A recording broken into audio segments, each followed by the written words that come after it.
Welcome to this session. We are going to talk about the problem of evil. First, I want to thank Professor Gail Donovan, her notes for this topic. I basically follow her structure of this topic. Now, let's go to see the outline. First, we go into some introduction and the distinction of some concepts to distinguish between the logical, intellectual problem of evil and the emotional, existential problem, and the different approach by theodicy and the defense. Second, the definitions of evil. Then we move to two sets of logical arguments, deductive argument and inductive argument. At last, we'll seek a biblical theological response and finding meaning and the value in suffering. Many people consider the problem of evil is the most powerful argument against the existence of God. Logically, is it rational to believe in a loving and all-powerful God, given the moral evil and horrible suffering in the world?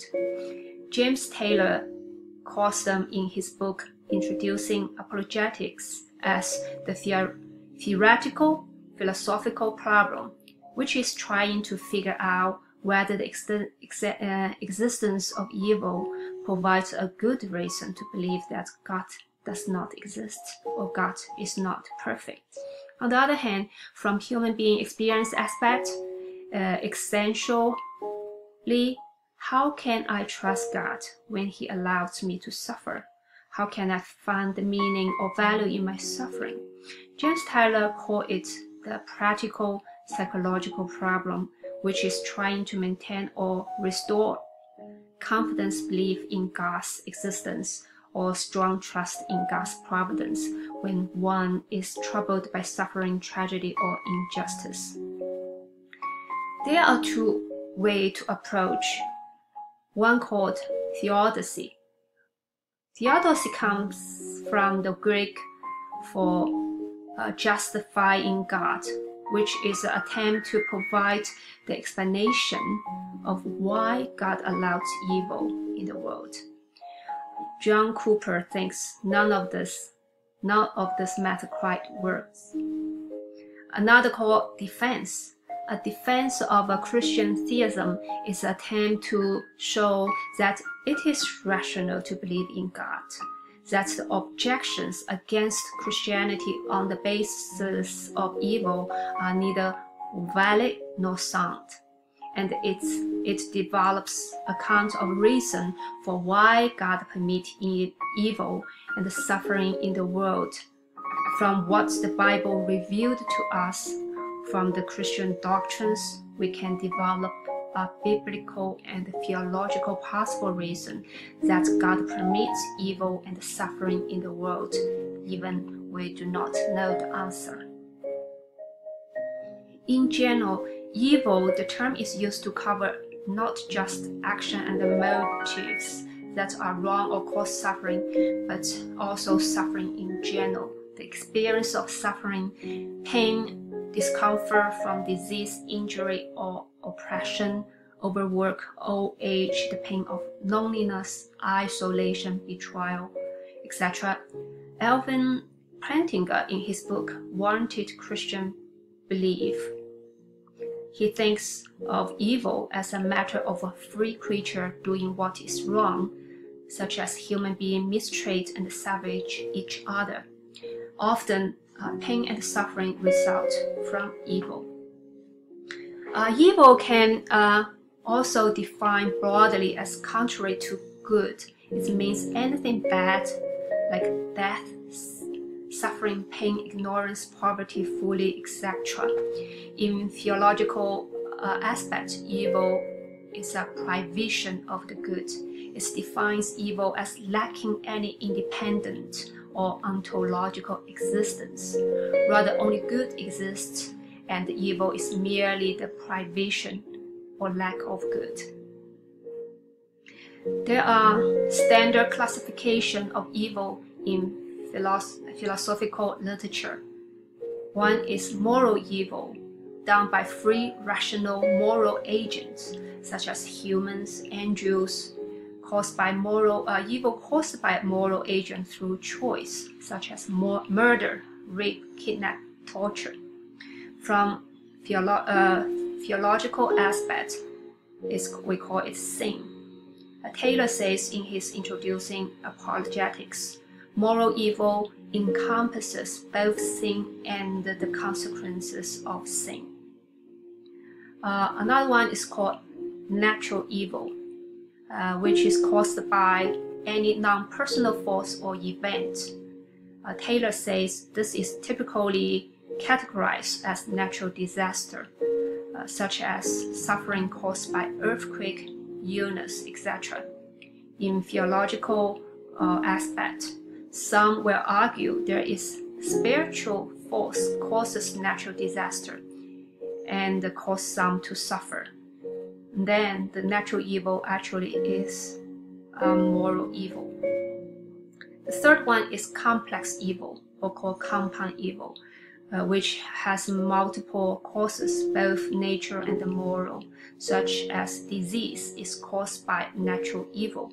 But because I do not take care of myself, I do not take care of my health, I get sick. So it's also caused by moral evil as well. The last one is called gratuitous or horrendous evil, evil which is non-necessary or purposeless. As Christian, we probably won't agree with this kind of category, or this is something called purposeless evil. Now let's focus at the intellectual problem of evil, or called logical problem of evil. There are two arguments that the problem of evil is normally formulated.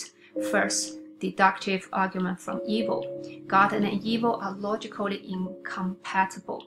It addresses the logical inconsistency, logical impossible to believe that exists both an all-loving, all-knowing, and all-powerful God and evil. Second one is the inductive argument, argues the probabilistic problem of evil. It accepts God and the existence of evil are logically consistent, but it claims that given the evil in the world, it is unlikely God exists. It is also called evidential argument because based on the evidence of the evil. Penninger says such argument goes way back to the ancient world, to Epicurus, 341 to 270 BC, whose argument is repeated in the 18th century by Hume. It's like this. Is he willing to prevent evil but not able? Then he is impotent, incapable, powerless. Is he able but not willing? Then he is malevolent, nasty, wicked, evil. Is he both able and willing? Whence then is evil? From where does evil come? Why is there evil? Pentinger's question is, does knowledge of the fact of evil provides a defeater for our Christian belief? That's he's going to looking for a defeater. Let's summarize this argument once more again. Premise one: if God is omnipotent, all powerful, omnibenevolent, all loving, wholly good, and omniscient, all knowing, then evil does not exist. Premise two: evil exists, therefore God does not exist. If God lacks any one of those contributes, then the logical problem of evil can be solved, such as process theology and open theism. They will limit God's omnipotent and omniscient. Theism does not believe that God is wholly good. But as Christians, we don't want to compromise any of God's contributes.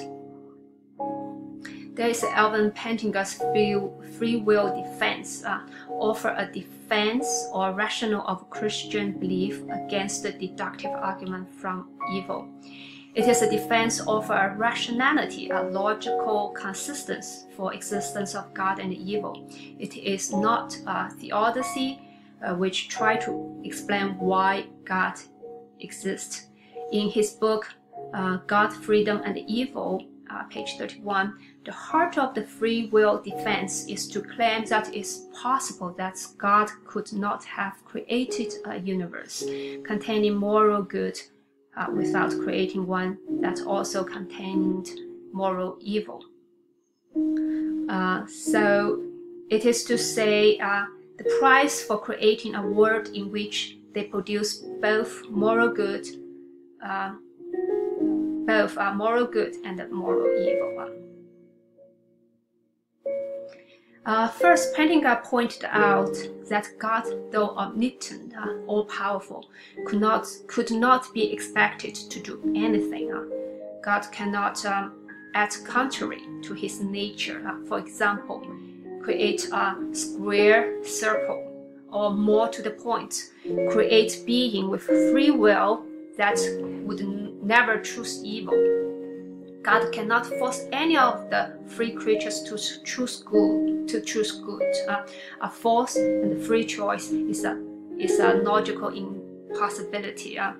Take this point further. Plantinga argued that the moral value of human free will is a credible, offsetting justification that God could not have a moral justified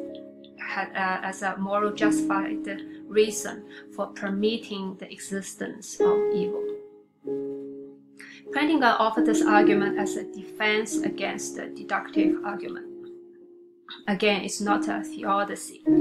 He did not claim to have proved that the conclusion of the logical problem is wrong, nor did he declare that God's reason for allowing evil is, in fact, to preserve free will. Instead, his arguments seek only to show that the logical problem of evil was not solid or sound. In the last 40 years, professional philosophers have generally accepted Plantinga's free will defense as a definitive answer to the deductive argument. Will Roy, an atheist philosopher, calls it a fairly compelling argument. Paul Draper, an agnostic philosopher, agrees that since Plantinga's free will defense, the deductive arguments are rejected by the vast majority of contemporary philosophers of religion. For Michael Martin, he is an atheist. He states, because the failure of deductive argument from evil, and theologians have developed inductive or probabilistic argument from evil for the non-existence of God. So right now the attention turned to inductive argument. The inductive argument argues the probabilistic problem of evil. It claims that given the evil in the world, it is unlikely that God exists. He also call it the evidential argument from evil because the evidence of large amount of evil makes it unlikely God exists. Let's summarize this argument now. If pointless evil exists, then God does not exist. Pointless evil do exist, therefore God does not exist. According to Roy, although God may tolerate some evils because they serve a greater good, like allowed us to have free will, there are other evils that seems to serve no greater good. He provides a specific example, such as natural disaster cause a pointless evil. Here it goes. In some distance, forest lightning strikes a dead tree, resulting in a forest fire. In the fire, a fawn, a young deer, is trapped, horribly burned, and lies in terrible agony for several days before death relieves its suffering. Even though Roy cannot prove this evil are pointless with the same certainty we can prove 1 + 1 = 2, he maintains that the evidence makes it highly probable the evil are pointless, and therefore it is extremely unlikely that God exists. Let's go back to the argument. Most theist philosophers prefer to challenge Primus 2, the claim that pointless evil exists. They ask, how do we know there are some evils that don't serve a good end? After all, we can at least consider some good reason God would have for allowing natural evil to exist, such as Alvin Plantinga used the phenomenon of no-theism. We'll look at it later. Let's present some Christian response. The first one called Boomerang Effect. C.S. Lewis, in his Mere Christianity, states, quote, "My argument against God was that the universe seemed so cruel and unjust, but how had I got the idea of just and unjust? A man does not call a line cooked unless he has some idea of a straight line. What was I comparing this universe with when I call it unjust?" End quote. That is to say, if God does not exist, and does, so there is no universal standard or source from right or wrong, then the argument from evil won't be valid. Timothy Keller, in his book The Reason for God, says, "The problem of tragedy, suffering, and injustice is a problem for everyone, not just for a believer like us, but also is present a problem for non-belief in God."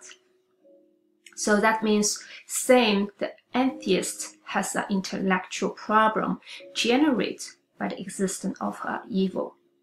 If there were no God, there was no objective standard to deny that any kind of a violence, it is just part of nature. So if God does not exist, we have to explain why we find evil objectionable. The Christian can struggle with the evil. The skeptic must also struggle with good. The Christian can weep over a cooked line. The skeptic must explain what makes them cooked. Plantinga, in his book Warranted Christian Belief, uses the phenomenon of no-theism.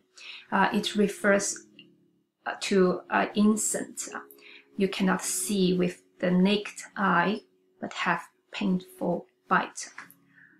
He said, "I don't see any non-theism, this kind of insect in my tent, but it could be there, just because it's too small to be seen." The lesson here is that just because you cannot see something, that does not mean the things in question does not exist. The main reason Plantinga continued to point it out is the epistemic distance between us and God. He states, given that God thus has a good reason for permitting these evils, here's his famous question, why think we would be the first to know?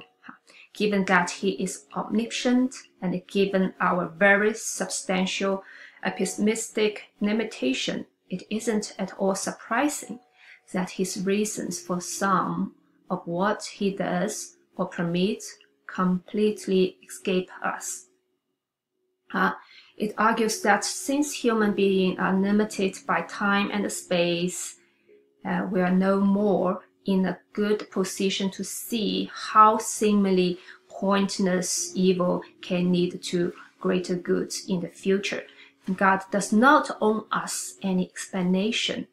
Therefore, the evidential argument from evil cannot prove that God probably does not exist.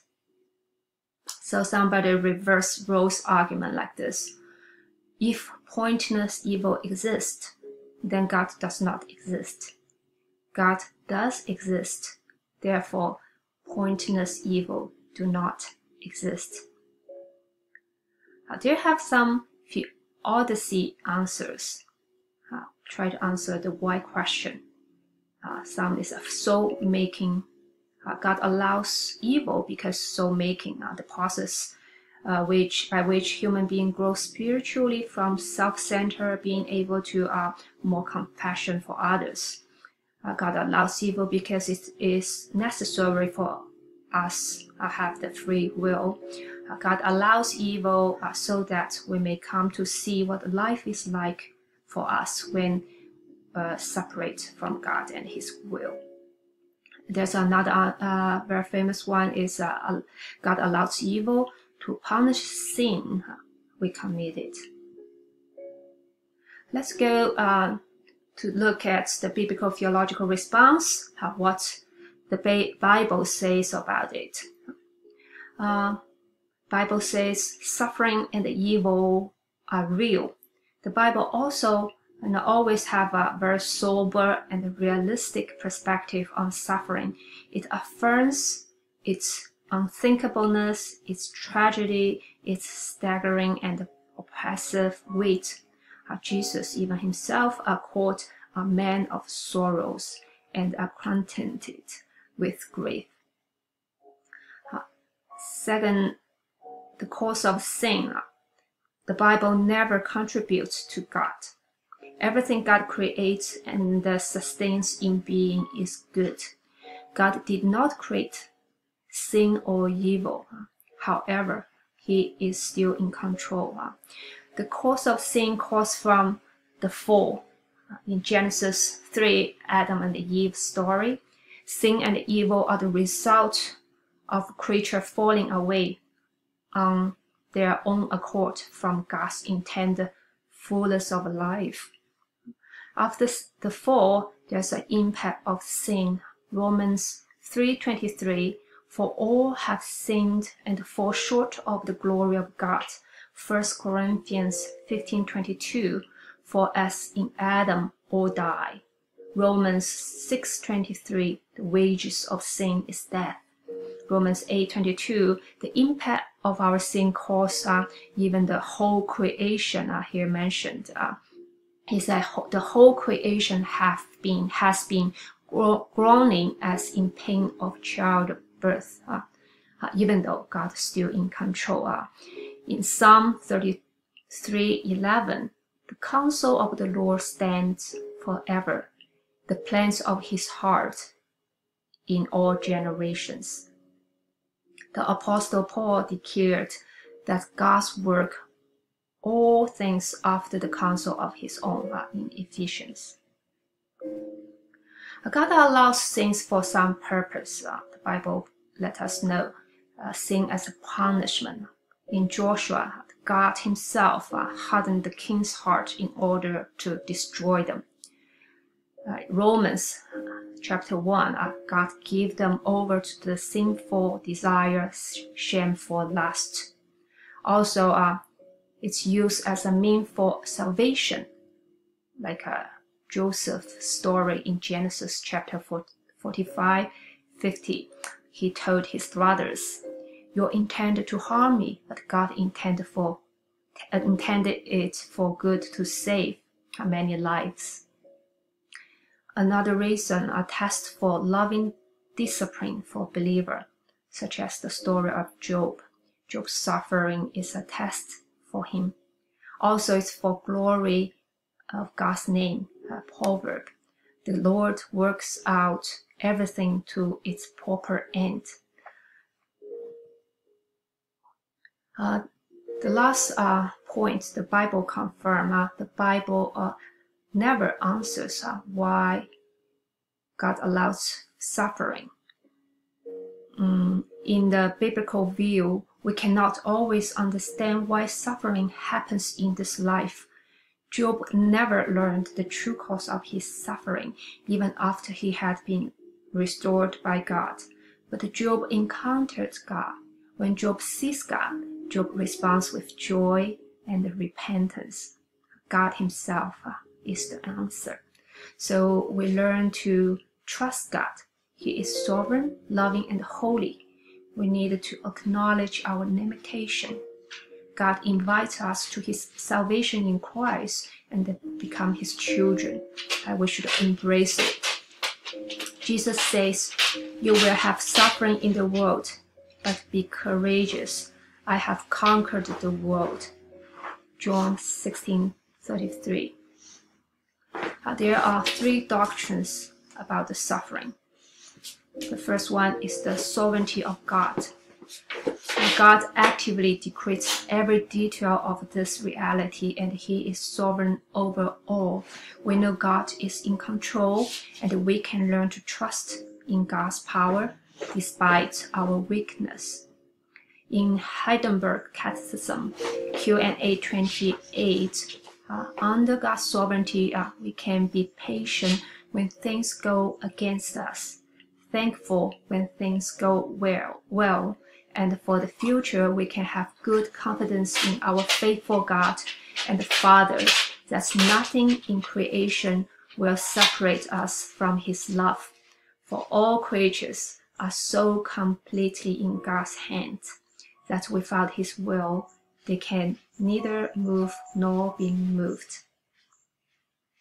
Second doctrine is the cross, the salvation for Jesus Christ. This is love. God loved us and sent his Son as the atoning sacrifice for our sin. As Tim Keller explains it in his book, The Reason for God, if we ask the question again, why does God allow evil and suffering to continue? And we look at the cross, we still don't know the answer. However, now we know what the answer is not. It can't be that he does not love us or he does not care for us. Another doctrine is the end time hope. In Peter chapter 3, he says, "Do not repay evil with evil or insult with insult." In the verse 17, the third doctrine is eschatological hope, the end time hope.